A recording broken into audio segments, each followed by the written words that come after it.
बिस्मिल्लाहिर्रहमानिर्रहीम। अस्सलाम वालेकुम नादरीन, आप यूट्यूब चैनल देख रहे हैं, मैं इमरान खान हूँ। इस वक्त जो डेवलपमेंट है, जो लास्ट खबरें आई हैं वो ये बता रही हैं कि अरब ममालिक जिनमें सऊदी अरब और यूएई का तस्करा किया गया और उनके हवाले से ये दावा किया गया कि वो अब अमेरिका को बाकायदा अनाउंस करके अड्डे देने जा रहे हैं कि आप यहाँ से अटैक कर सकते हैं ईरान पे, क्योंकि अब मामला खुल के सामने आना शुरू हो गया। अब वो अरब ममालिक जो बार बार ये कहते थे कि हमारी सरजमीन ईरान के खिलाफ इस्तेमाल नहीं हो रही, हालांकि ये बात वॉल स्ट्रीट जर्नल ने भी की, बहुत सारे अमेरिकन ने भी की, अमेरिका के वज़ीर दिफा ने भी की कि अरब ममालिक हमें पहले दिन से सपोर्ट कर रहे हैं।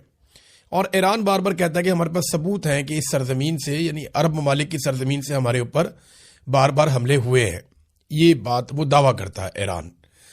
अब इस पे जो है वो अब जो खबर आई वो ये है कि बाकायदा अब इजाज़त दे दी जाएगी और इसको ओन कर लिया जाएगा।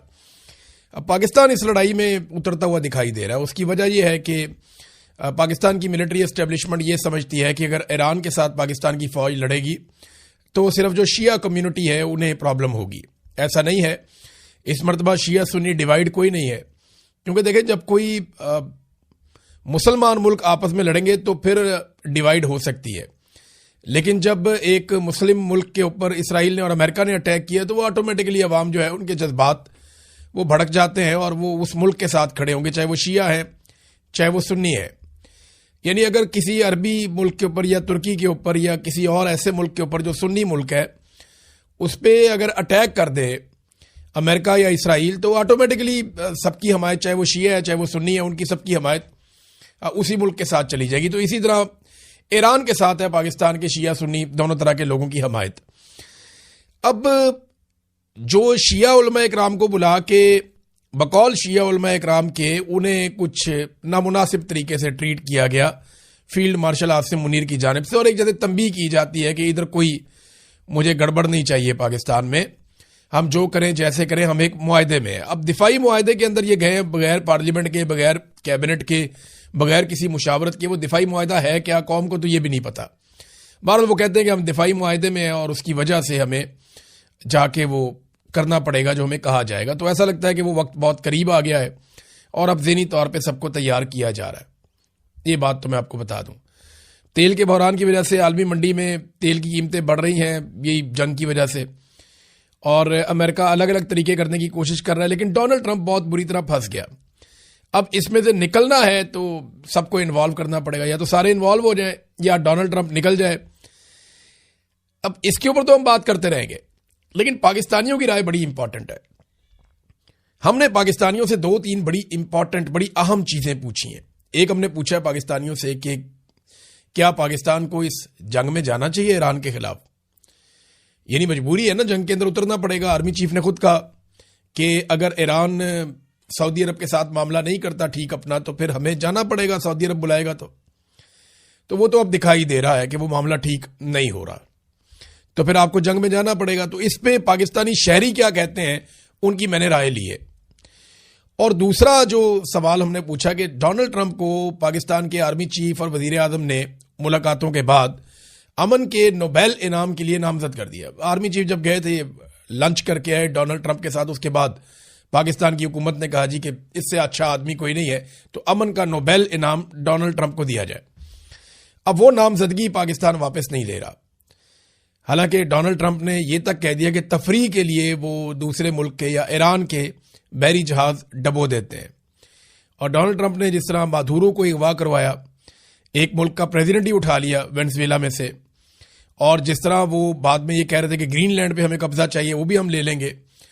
जो डोनाल्ड ट्रंप का तर्ज अमल रहा गुज़िश्ता चंद महीनों में, उसमें तो ये वारा ही नहीं खाता कि आप कोई भी मुल्क, कोई भी जी शऊर मुल्क उन्हें नामजद कर दे अमन के नोबेल इनाम के लिए। ये काम पाकिस्तान ने और इसराइल ने किया, यानी शहबाज शरीफ और नेतन्याहू इस काम में पार्टनर है। इन दोनों ने इस बात के ऊपर जोर दिया कि डोनाल्ड ट्रंप को अमन का नोबेल इनाम दिया जाए।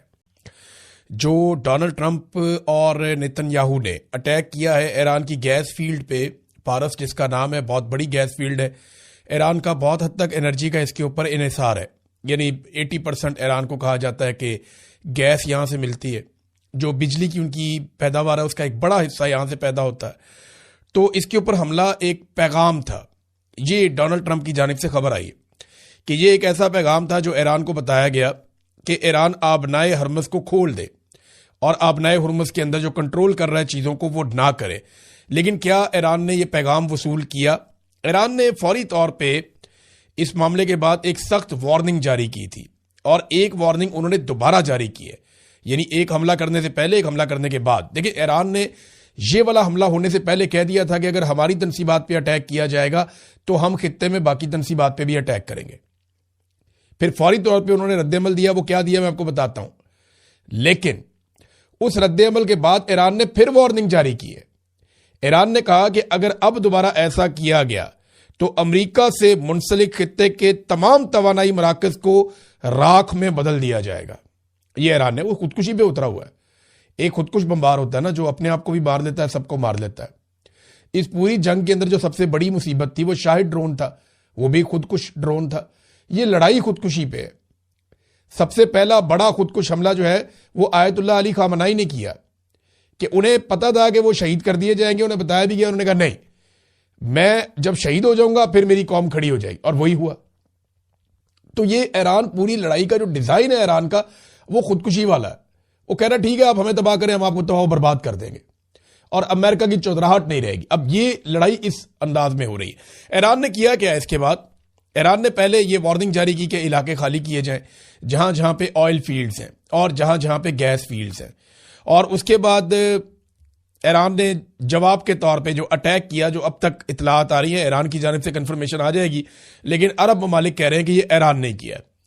قطر میں, سعودی عرب میں اور یو اے ای میں جو انرجی سائٹس ہیں ان کے اوپر حملے ہوئے ہیں, اور یہ شدید حملے اسرائیل کے اوپر بھی ہو رہے ہیں.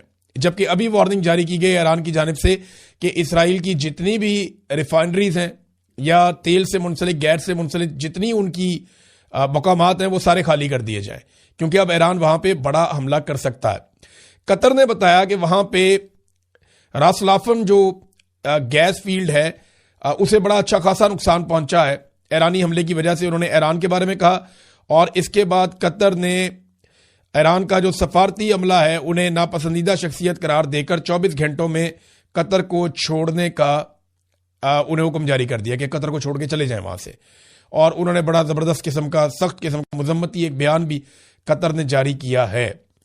یو اے کی جو ابو ظہبی میں حبشان گیس فیلڈ ہے وہاں پہ اٹیک ہوا, اور اسے پھر یو اے ای نے بند کر دیا. یو اے ای نے اس کے بارے میں بتایا کہ وہاں پہ کافی نقصان ہوا, اس کے بعد اس کو بند کر دیا گیا ہے. پھر سعودی عرب کے بقول اس کی 2 ریفائنریز کے اوپر اٹیک کیا گیا ہے, لیکن سعودی عرب نے انٹرسپٹ کیا.